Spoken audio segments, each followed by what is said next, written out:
I remember my old man teaching me a long time ago, his theory, KISS, keep it simple, stupid. Whether you have access to a boat, whether you're fishing from a dock, or whether you're fishing from a bank on a small pond, a creek, a canal, it really doesn't matter. Bass are bass. They relate to things the same no matter what body of water they are. For all you that are just beginners and you've done all that bait fishing already, you fish with earthworms and you fish with bread, minnows, and maybe even shiners, bologna, hot dogs, who knows what it is. But you really want to move up in the world a little bit and you really want to catch a bass and start using artificial lures. Well, that's really what this video is geared all about.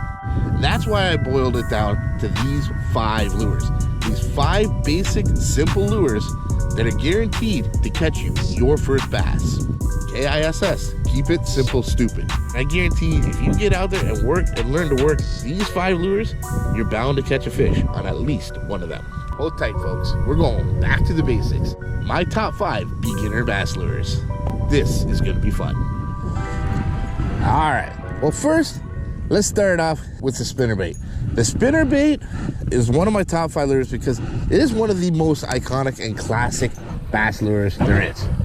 Very simple, very easy to use, and they just produce fish just about anywhere. They cover a large variety of water. You can catch some very large fish with it, but just any hungry bass about any size is going to eat a spinnerbait. And you can use this on both spinning and casting equipment, no matter what you're using. For beginners, when you're first starting out using artificials, these are great lures to learn with. Extremely simple, like I'm doing right now. Simply cast and reel. There's not much else to it, and they will work that way. But you can also start to practice different styles of retrieves, different speeds. You can get these at any store. You go to Walmart, you can even get these for $1. They're not the greatest spinnerbaits. They'll get the job done. They're not going to last forever, but if you're really, really tight and you're really trying not to stretch your budget, go ahead and buy yourself one of those $1 spinnerbaits from Walmart. Most spinnerbaits, they're only going to be right around the $5 mark. Some of them can go up to $8, $9, even more, of course. For around $5, you're going to get yourself a really good, decent quality spinnerbait. When it comes to spinnerbaits, there are a bunch of different options on there. Spinner blades will come in a couple different blade patterns. Colorado blades are the more circular, fat blades. Willow blades are these longer, skinnier blades like this. There's even Indiana blades. There's other blades. But when you're talking your first spinnerbait and the one you want to cover the majority of water with, get one with 2 willow blades on it. These blades put off a lot of flash and a decent amount of vibration. They come through grass and weeds and other things like that quite easily. On the body of a spinnerbait is the skirt here, is what they call it. Especially for your first ones, stick very simple. Get some silver or gold blades or a combination of 2. When it comes to the skirt, they make them in all different colors. Just go with white. White or a white and chartreuse combination or a white and other color combination is going to be your general standard. No matter what lake you're fishing, what water clarity you're fishing, when it comes to a spinnerbait, any kind of white is definitely going to be the best. So get yourself a white spinnerblade with double willow blades or at least 1 willow blade on there. And if you can get gold and silver blades, perfect. If not, just get silver blades. What a spinnerbait is actually representing in the water when you're out there, guys, is it's actually representing a tiny school of bait fish. Those 2 little blades spinning and shining and flashing away are like two little fish, and then the main body with the skirt is like another fish. Working a spinnerbait is super, super simple. A good place to target a spinnerbait is any kind of weed line. And you're just going to kind of want to work right along the ledge. Don't be afraid to throw that spinnerbait just inside of it and pull it out. Fish that are sitting in that grass along the edge, they see that spinnerbait get pulled out of that grass, and their reaction is to hit it right away. The easiest way to work a spinnerbait, toss it out, count to 1, and just start a steady retrieve. Those blades spinning, the vibration, the flash, and that skirt undulating, it's going to call those bass out. They tend to work better on windier days. If you got a little bit of surface chuck, a little bit more wind, even rain, spinnerbait's a great option to have. Just because the spinnerbait does better in windier conditions and overcast doesn't mean you're not going to be able to use it on a bright sunny day. Bass love spinnerbaits. As long as you can find some kind of cover that they're probably sitting in and work a spinnerbait alongside of it, chances are you're going to get hit. which is why it made my top 5 recommended lures for you beginners and anybody that just needs to catch a bass. Moving on to the Fluke. There he is, your Fluke. What is a Fluke? It is a soft plastic jerkbait. That's it right there. It's a soft plastic, kind of resembles a fish. There's many manufacturers that make these, but the Zoom Super Fluke, that is the godfather of them all. It's what started most of the traditions with it, and is the most widely available and readily available. Walmart, Bass Pro Shops, Dick's, Academy, it really doesn't matter. Anywhere you can find fine fishing tackle is more than likely going to have Zoom Super Flukes. They're usually only about $3 or $4 a pack for these, and they come with like 8 or 10 of them, something like that in a pack. Where if you can't find the Zooms, that's fine. Any kind of soft plastic jerkbait really is going to do the trick. They all work essentially the same. Now, as far as colors, when you're talking what color to deal with, this is my go-to and my ultimate color. It's a watermelon red. Watermelon red. It does seem to mimic like the bluegills and sunfish and things like that a little better. Of course, you can never go wrong with your standard white or pearl white. If you really want to get a different color, get a June bug, like a dark color, a dark June bug, a black and blue of sorts. If you only had one to choose, watermelon red would be the one I would choose. What I recommend getting is a package of 3 or 4/0, 3/0 or 4/0 EWG hooks or extra wide gap hooks. It looks just like this. It's got this little part here, this bend, that's called a keeper. The shank of the hook comes out to a big wide round, and the point is in line with that eye of that hook. That's an EWG or extra wide gap hook. Get the 3/0 or 4/0 extra wide gap. They're a little bit thicker of a hook, a little bit heavier. This little bit extra weight in this hook is going to really help out that presentation. Now, when you want to go to rig to your flukes, this is called a Texas rig or Texas rigging. And no matter what kind of soft plastic you are, it all works the same. Hold your hook upside down like this, straight up and down. You're going to want to take your fluke in one hand, just like that, and take that point of the hook and put it right directly, right dead center, right like that, and poke it down just till it gets to the bend. Coming out the bottom of the fluke, bend the hook out so the point comes out. Now you got it like that, and you're just going to want to feed that hook all the way through. Once you get down to the keeper like that, just simply twist it. Twist it around, twist it to the back until it pops in like that. Now you got the eye inside the bait. Your hook is going to be down here. Put it alongside of the bait, and you can see where it's going to go through that bait right there. You're going to want to mark that with your thumb, pinch the bait forward, and put your hook set right through, right where you marked it with your thumb. You want that hook to come out right in the center. The more straight you dead center you got that hook, the better action it's going to have. Hook point comes through and out the top and lays along flat along the back like that. Just pinch the bait forward and bury the point, the very tip of that hook in there, and now it's perfectly weedless.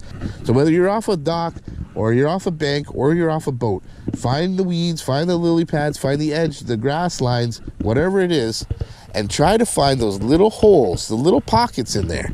Those little pockets are where you're going to want to throw your fluke.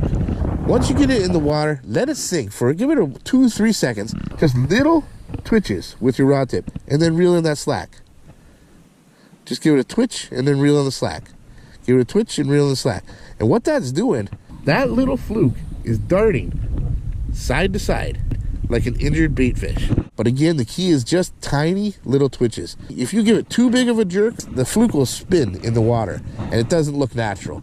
There are many ways to work a fluke, but a weedless on an extra wide gap hook just like this, by far my go-to and all-time favorite. This is the bait I use more often than anything else in any body of water.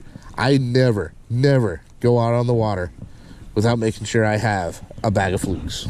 This is a much slower presentation than anything. You don't have to keep a fluke moving at all. You can really stop and let that thing flutter down. They're just such a natural presentation to bass. They love them. They can't say no to a fluke. When you're just starting to learn how to build confidence in artificial baits and learning how to use artificial baits and target bass and hopefully catch your first bass, I promise you, there is nothing as effective or easy to use as a fluke. All right, this lure here, this has been around forever. It even says it right on it, the original. The original is still available, it can't be beat. It's the original floating Rapala. I could not have a top lures for beginners without including this.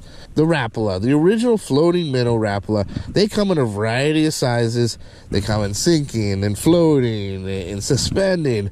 They've been around forever for a reason. They are awesome. They are just plain awesome. They plain flat out catch fish. This has got to be in everybody's top 5 beginner bass baits. It is super easy to use. You can literally just cast this out, and just by it sitting there, fish will hit it. You can steady retrieve. It's got an easy, nice little tight little wobble to it. You can use it like a jerk bait. It perfectly mimics minnows, and minnows are in every body of water. No matter where in this country you are, there are minnows in there, and the bass will feed on those minnows. For your first one, to guarantee that you're going to be catching some fish with it, don't go too big. I don't recommend it. This is the F7 or floating 7, and they continue to go higher, and the bigger they get, the 7, the 8, the 9, the 10, so on and so forth. They get bigger and bigger. I like the size of the 7 because it's about the size of a big minnow. That's a nice, healthy, chunky little minnow that just about any size bass is going to say, yum, that's going to taste good. It's hard to beat one of these. Hard to beat no matter where you are. And it's a good introduction for any beginner into the world of crankbaits and hard baits. It's a very light lure. It's not going to cast real far. Cast it out, and you can do a very simple, steady retrieve, just a nice, slow retrieve, and it's just going to wiggle along like a little minnow. It's got a real tight little wobble. But one of the coolest things with this is you use it like a jerk bait. As you see, as I'm reeling this, what I'm doing is I'm just kind of twitching the tip of my rod fairly quickly. Twitch, twitch, twitch, twitch, twitch. And that's getting this thing to kind of dart around a lot. By doing this little bit of twitching, like I'm doing here, hopefully you can see that, it's really giving this a nice erratic action. And what it is a minnow that is in massive distress. These little Rapalas, they don't get far from the surface. They're probably only going to dive to, 3, 4, 5 inches, maybe 6 inches to a foot at the very most. You're really going to want to work as close to the cover as you can, or anywhere that you think might be holding the fish.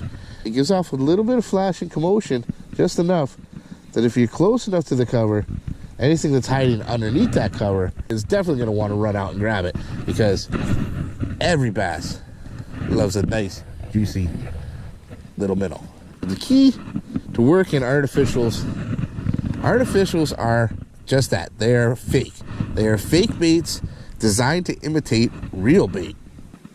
So when you're making an artificial like this move, really think about what the real version of that would look like. What an injured minnow running around, trying to get away from a predator.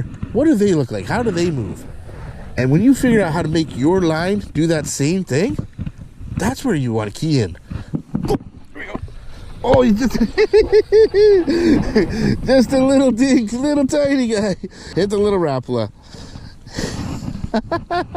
Look at this guy. Just a tiny little dude. But like I said, they can't say no to that Rapala. It may not be a big one, but for you, this could have been your very first bass on an artificial. Just a tiny little guy. Beautiful colors. It's just a super easy lure to use. If you want, play around with it, try different retrieves, stop every once in a while, let it float right back to the surface, let it sit there sometimes. That could be what they want. They want it real slow. But the key to this, just like any of these 5 baits that I'm talking about here today, it's all about building confidence. And small fish will build confidence too. Catching fish is what builds confidence. There we go. This is another little one. But it's a bass. Oh, barely got him. Oh, they may be small, but even these small ones, they're a ton of fun, guys.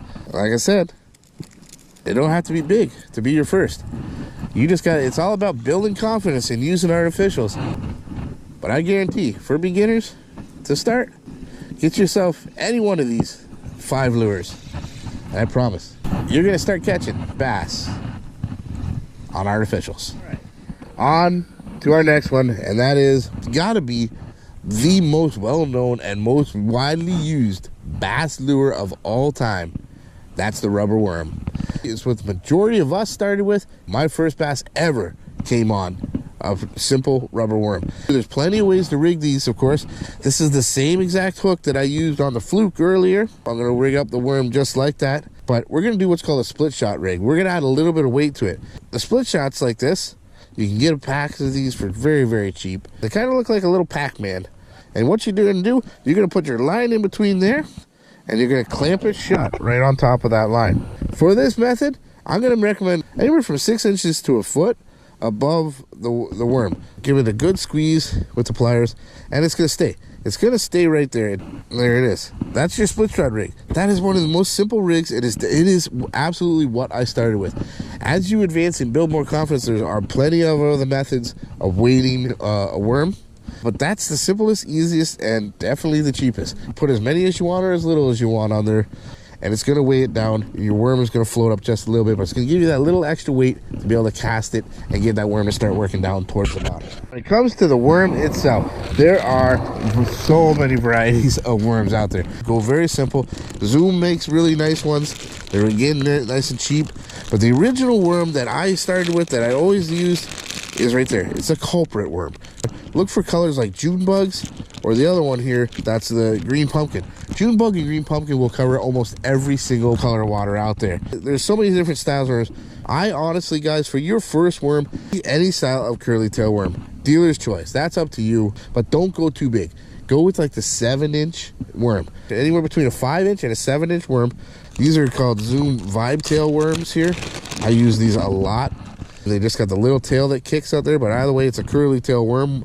But look for something that's not too big, 5 to 7 inches, and it's got a little bit of a curly tail to it. And either June bug, or if you want to go a little more natural, get a green pumpkin. So just like rigging that Fluke, this is going to be a Texas rig.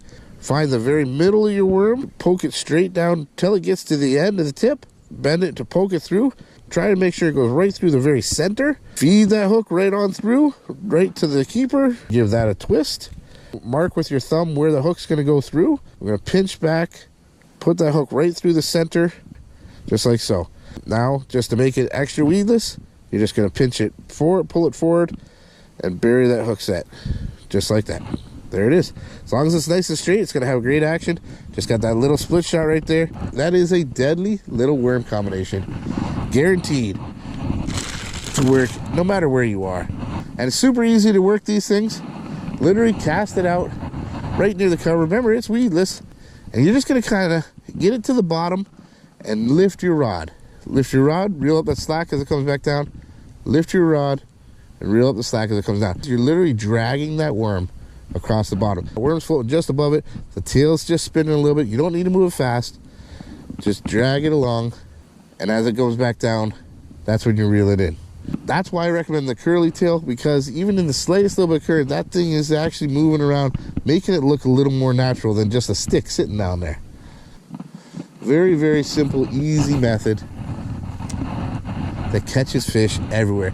Bass just love worms, no matter what. They love them. They love them. And that's why there are so many styles and varieties of rubber worms out there. They are bass killing machines. You cannot have a top lure without having a rubber worm in there. You just cannot. And finally, last but definitely not least, you can't do a best of beginner lures to try to help introduce you all to using artificial lures without doing a topwater. Gotta have a topwater lure, because man, nothing is going to get you more excited and more hooked on the sport of bass fishing than a topwater explosion. The best and easiest topwater bait to use has got to be the Buzzbait. They have been around forever. They look goofy. I don't even know what the heck they are. They make a ton of noise and commotion, but they flat out catch bass, and nothing. There really is hardly anything that beats an explosion on a Buzzbait. I've caught some giant fish on Buzzbaits, and I've caught some small fish on Buzzbaits too. But the key is, I almost always catch fish on Buzzbaits. Overall, and when it talks about ease of use, there is nothing easier to use than a Buzzbait. Cast it and retrieve it, and that's it. That bait is down under the water, and this blade, this big chunky blade, is on the surface, and that thing chugs along the surface with all that noise, making that huge bubble trail, all that commotion, and it calls fish out from a long way away, and they want to destroy it. Whoever came up with this design, I don't know what they were thinking, but it works, and it has for many, many years. That is why I'm putting it in my top 5 beginner bass baits, because it's top water and introduces you to using top water and the thrill of top water. And it's incredibly easy to use and still very effective. You can pretty much use a buzzbait anytime, but early mornings and late evenings are the best. You can pick these up anywhere. And yeah, Walmart even has a $1 version of them. They work too. You don't really have to go too crazy, but there are, of course, many different variations. But simply pick up a buzzbait. They're going to come in a bunch of colors just like everything else. But just like your spinnerbait, go with white. Maybe white and chartreuse. That's going to cover majority of everywhere you go. Something's going to attack the white. Black buzzbaits, believe it or not, actually work very, very well, especially when you're talking low light conditions like nighttime and dark water. But for what we're fishing for general, for your first one and get your first buzzbait bass, get a white one, maybe white and chartreuse. The key to buzzbaits is it's got to be a steady retrieve. You got to be moving it along at a decent speed to get that thing to keep on the surface out there. It's got a weight to it. If you stop reeling, it's going to sink. You want that thing on the surface. That's the whole point. So you do have to do a steady retrieve to it. Just like anything else, bass relate to structure. You're going to find the bass in cover, in structure. So you're going to want to work your buzzbait around that structure or as close to it, that cover, as you can. Nice thing about a buzzbait is it is a surface bait. It is fairly weedless because that big blade really knocks any of the weeds out of the way of where the hook is. They actually work very well in grass and stuff like that where those fish are probably hiding. I guarantee you guys, you go pick up these 5 lures, pick up a bag of curly tail worms, either green pumpkin or June bug. Pick up a pack of Zoom Super Flukes in watermelon red or even pearl white. Get an original floating minnow from Rapala, the smaller sizes like an F7. Get a spinnerbait in white or white and chartreuse of any sort. Try to get one with willow blades and get yourself a buzzbait. But those 5 lures are super easy to use. They have proven they're worth their weight in gold, and I guarantee you guys, if you pick up all 5 of those lures and fish them the way I showed you today, no matter where you are, no matter what's going on, you will catch your first bass on one of those 5 lures. You will get bit. Keep learning, keep building confidence, and most importantly, just keep fishing, guys. Whether you're a beginner or you're a seasoned pro, hopefully these tips help you. Remember, go back and do things simple. KISS. Keep it simple, stupid. I hope this helped you. I hope you learned a little bit. And if you did, make sure you smash the heck out of that like button. And leave a comment for me on anything else you'd like to see me film. I'll do my very best to make a video out of each and every one of those. But most importantly, guys, subscribe to that channel. And if you're already subscribed, well, stay subscribed because there's plenty more coming in SawGrassBassin's future. One last time, guys, from beautiful North Florida, the top 5 baits guaranteed to catch your first bass. I'm Captain Mikey, signing out. The future is bright. You keep those lines tight.